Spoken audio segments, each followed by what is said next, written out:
Hello everybody, my name is Jim Kowalsky. I live in Fairbanks. PO Box 10640 and 707 is the zip code. I came here in 1971.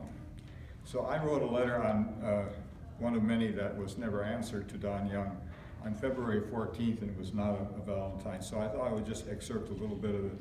And the focus is on Young and wildlife, particularly with respect to our wildlife refuges and national parks. When in the mid-1970s, I, as an Alaskan constituent, debated you over ANILCA, that's the Alaska National Interest Lands Conservation Act, on the national PBS McNeil-Lair NewsHour, I made clear to you and the national viewing audience the justification for our Alaska ANILCA proposals. The ANILCA proposals were essentially drafted and promoted by we Alaskans, your very constituents, as a means to keep sufficient representative natural unspoiled ecosystems managed for the education, scientific research, and the enjoyment of all Alaskans and the nation's public in perpetuity. You in Washington by yourself, me in the PBS studio with Robin McNeil in New York City, surely disagreed then as now, 40-some years later. I have proven to be correct, I feel, as to the value of these lands to Alaskans and the nation as a whole.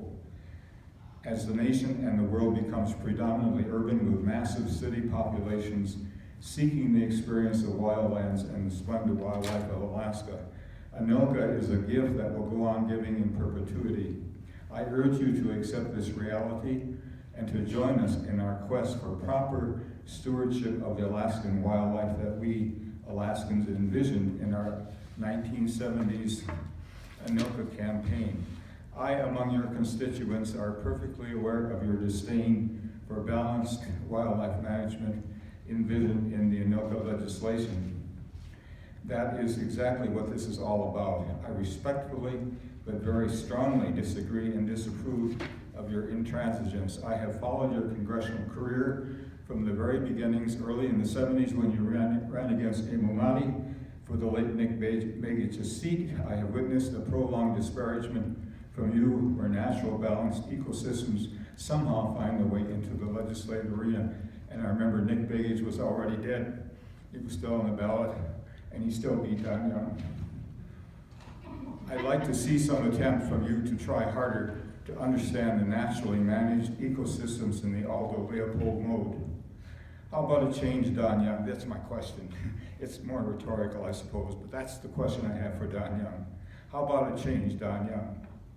The masses are preferring to experience wildlife differently than when you trapped on the Black River, and most important, they are paying a lot to do so.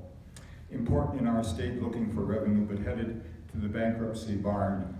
We're the same age, you and I. I invite a wake-up call. It's not too late. Sign my name. That's it.